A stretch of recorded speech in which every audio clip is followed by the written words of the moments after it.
When it comes to action and challenge, few jobs are as demanding or intense as being a U.S. Navy SEAL. The workplace, on the move. A phone call can send a SEAL team anywhere in the world on short notice. Work hours, mostly night. The SEALs use darkness as cover and most often want to stay out of sight. So they work in teams as small as 2, 4, 8, or 16. They're almost always outnumbered. But on their side is speed, stealth, and surprise. They're trained to arrive and leave quickly and quietly, operating by sea, air, and land. That's why they're called SEALs. Job duties? They're likely to be among the first Americans sent into a hot zone. Sometimes they stay out of sight just to see what's going on and report back. Other times they might strike in a lightning-fast raid, rescuing hostages or stopping terrorists. While no experience is necessary to join, being physically fit and comfortable in the water is an advantage.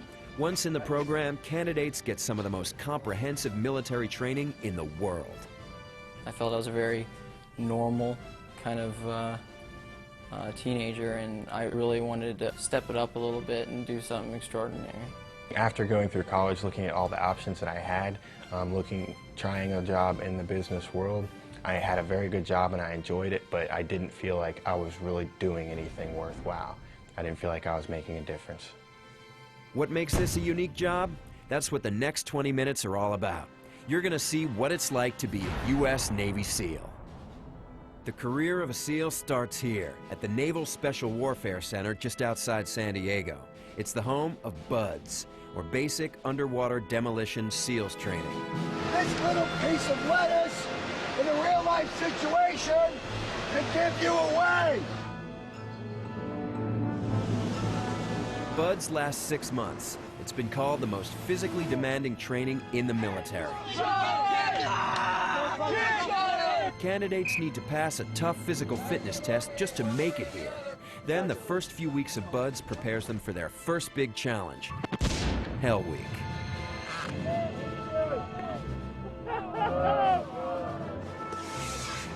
In 5.5 days, they'll get no more than 4 hours total of sleep. Around the clock, the class faces challenges that simulate the difficulty and intensity of actual SEAL missions, including running one of the toughest obstacle courses in the military,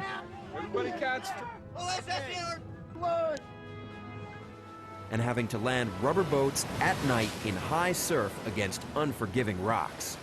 The training is made even more challenging due to sleeplessness, exhaustion, cold temperatures, and often a range of potential injuries. Doctors check each student twice a day to be sure they're fit to continue. Any significant injury, and the student is pulled out of Hell Week. BUDS is terrifying. It's gratifying. Cold, wet, miserable. What you go through every day challenges you more than you've ever been challenged in your whole life. I'm going to thank my instructors for being able to push me past my limits. What your body can accomplish is really far more than what you previously had thought. There's nothing you can't do. And then not being able to sleep and just, falling asleep standing up. During Hell Week, I found I could fall asleep while I was underneath the boat while running. Get the log up.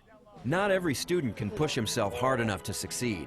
In fact, 2 out of 3 students quit during this 6-month BUDS course by ringing this bell.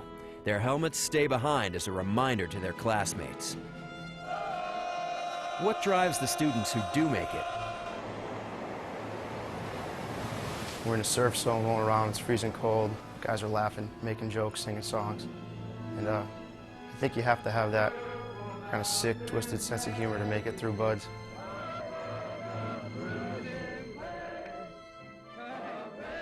The worse it gets, the more funny it is.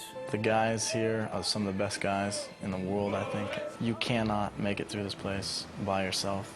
To have those guys there beside you, helping you, encouraging you, when 3 days into Hell Week with no sleep, you are at your absolute low, and the guy next to you says, come on, we can make it 1 more hour, and the next day you're saying the same thing to him, is what makes it possible, and is what makes them the best friends you're going to find. You don't get through BUDS as an individual. You get through BUDS as part of a team. But who ends up on that team is difficult to predict. Some of the most accomplished athletes drop out, and the least athletic candidates, if they have the SEAL never quit attitude, come through. There have been over 12,000 people who have done this in the past and have completed this training successfully. It is not out of reach of anyone who is in good health and who is physically fit to get through this training. The training is 90% mental and 10% physical. So in order to prepare yourself physically and mentally to come into BUD/S, we actually have a website. And it would be good if any prospective candidate could get on that website and see the type of workouts that we ask them to do and to follow them to the letter of the law. Most of the time, the reason that a guy washes out of training is that he has not followed that regimen. I will have guys who will come in and proudly proclaim that they've been running 10 miles a week, when you go into first phase and you'll be running 10 miles a day. And it only gets tougher from there. You really have to want this to become a SEAL. The program is not set up for failure. The program is set up for success. They take you from being a kid that can't swim, teach you how to swim. Take a kid that doesn't have any running ability, and you can run. I tried the program, and I've done the program, and I completed the program, and I am who I am today because of that. Hell Week is just one part of becoming a SEAL. During BUD/S, candidates also learn the skills of the trade, like combat diving, weapons and demolition use, navigation, small boat handling, clandestine reconnaissance, and escape and evasion. When SEALs come back for missions, they fully respect the hard training they endured. Well, the reason training's so vital is because when your adrenaline's pumping and you're full steam ahead, you rely on muscle memory because everything becomes cloudy. Things slow down, decisions you make might be altered by your adrenaline, so you totally rely on that muscle memory. Repetition, repetition. What is all of the intensive BUD/S training for? What is the purpose of the U.S. Navy SEALs? That's best answered with a quick look at some of the challenges they've faced in the past. The need for commandos like the SEALs began in World War II. Before Allied forces could hit the beach, swimmers had to scout approaches and clear obstacles that might stop landing craft. They were eventually formed into underwater demolition teams, or the UDTs. In 1962, President John F. Kennedy directed the Navy to develop a special force for unconventional warfare. In response, the Navy developed the SEAL teams and recruited many UDT members into them. The SEALs were quickly pulled into the Vietnam conflict. The enemy, the Viet Cong, would call us the men with green faces because we snuck in, usually late at night, and we're out before the morning, and we're kind of a mystifying force to them. We would abduct key enemy personnel for interrogation to gather intelligence. We came in and left silently, quickly, so they were deathly afraid of us.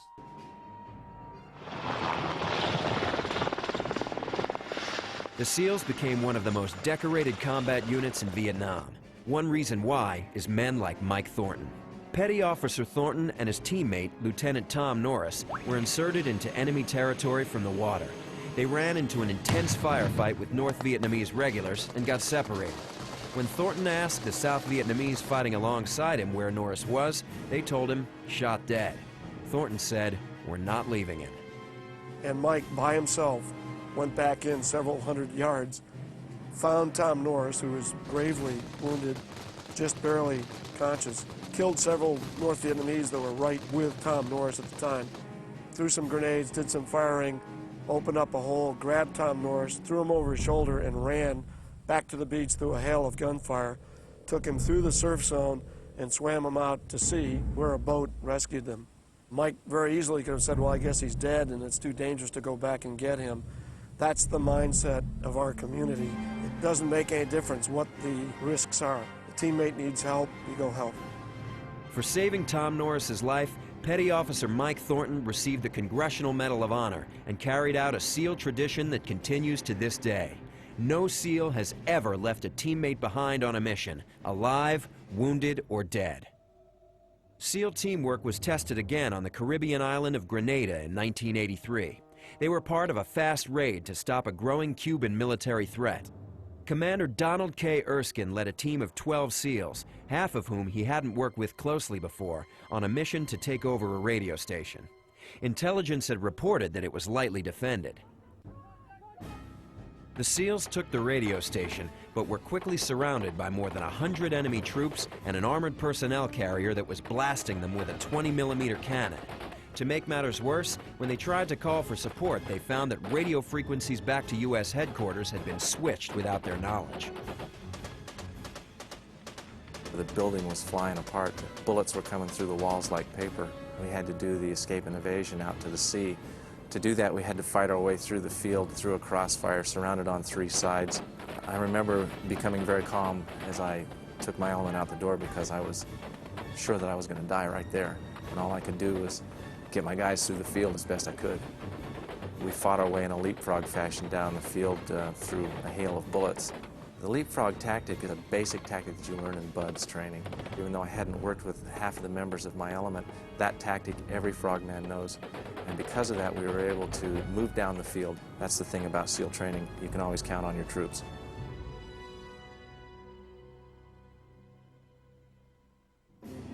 When the bullet hit me, I'm over 200 pounds. It picked me up off my feet. I thought I'd lost my entire arm. With his right elbow severely injured, Erskine led his team through a barbed wire fence and thick jungle to a cave overlooking the sea.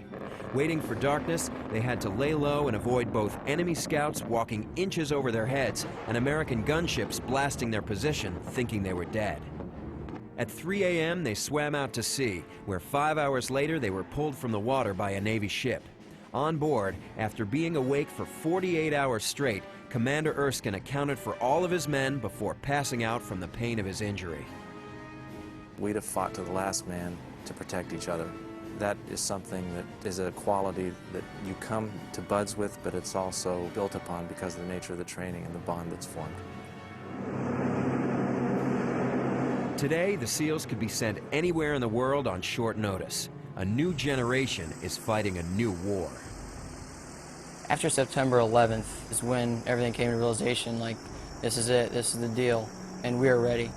Right before we got on the plane to go into Afghanistan, the general in charge of special operations came up and gave us a speech, and he's like, you know, you can do your busy work all day long, and you could tie your shoelaces a million times, and check your knife and sharpen your knife 100 times, but at some point in the day, you're gonna have to make peace with yourself. And that kept on running through my mind as we were flying into Afghanistan.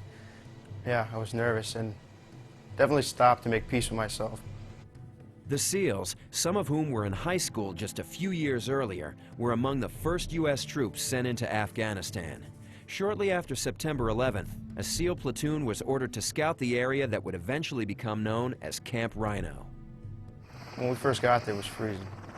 I had this problem with my goggles. They kept fogging up, and I was a driver, so I kept on having to stop and clean my goggles off. As we were moving, my biggest fear wasn't coming into contact. I'd say it was more driving through minefields. Desert patrol vehicles like these were one of the tools available to the SEALs in Afghanistan. I didn't sleep for about 4 or 5 days out there. I was up the entire time. And you go through your rotation, you do your job, and then you could sleep. I don't think one guy slept the entire time out there. Now that it's over, I really want to go back over. I'd do it again in a heartbeat, because it's our job. What makes the SEALs so effective? One advantage is that SEAL teams can get to their objective and leave with speed and stealth. From the sea, they ride in small craft driven by Special Warfare Combatant Craft Crewmen, or SWCS. Being a SWCS is a separate job from being a SEAL. It has its own demanding but shorter training program. If you want a challenge in your life and you want to be able to go 50 knots on the water in the middle of the night, then this is the course for you. When we start our jobs, most people are coming home from work and we're launching our boats. When they're getting up in the morning, we're coming in from a mission. It's a lot of fun, just a great place to be. One of the boats the SWCS pilot for SEAL missions is the Mark V Special Operations Craft. It can carry as many as 16 commandos up to 600 miles. 2 virtually silent water jet engines blasted ahead at more than 50 knots. If the boat runs into enemy fire, the driver can use the joystick like a fighter pilot to fly it back and forth in an evasive maneuver called yanking and banking.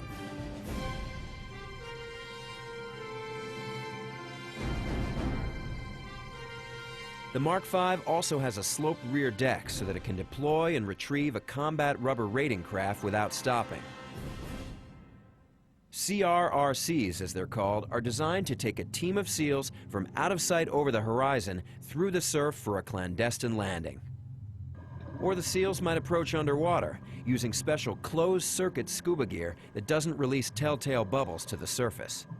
I dug the night diving when I realized you could pop your head up quietly and nobody sees you, nobody knows what's going on, and you're just 20 feet underwater and it's just pitch black and all you it's your compass board. It's a nice little mini adrenaline rush.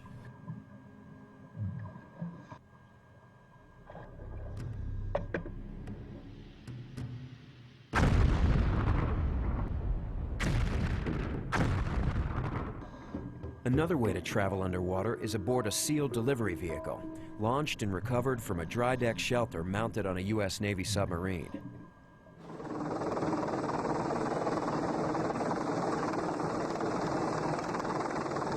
From the air, SEALs can ride to a mission in a variety of aircraft.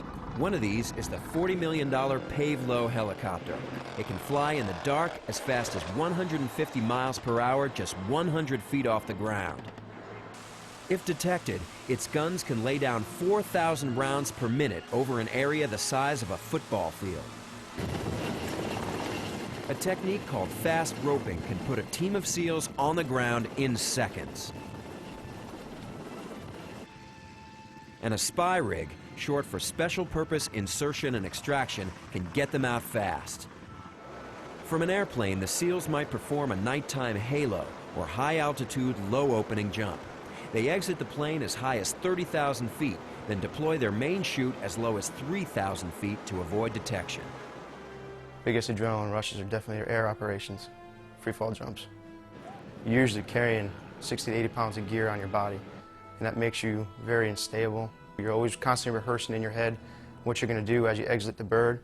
You get your call to go, you do your proper exit, you just see the earth screaming at you at 130 miles an hour.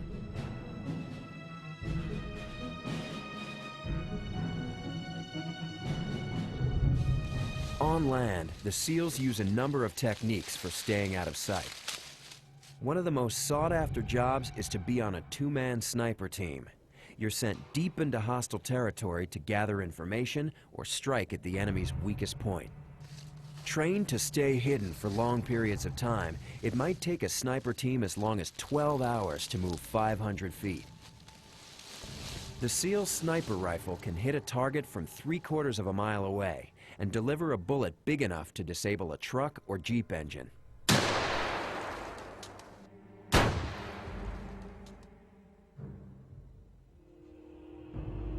Another area of SEAL expertise is close quarters combat, which is often needed for counter-terrorist or hostage rescue missions. The SEALs train to move in a line, leapfrogging around their teammates to cover all angles, communicating silently by touch and hand signals. But tools and technology aren't the SEAL team's real strength.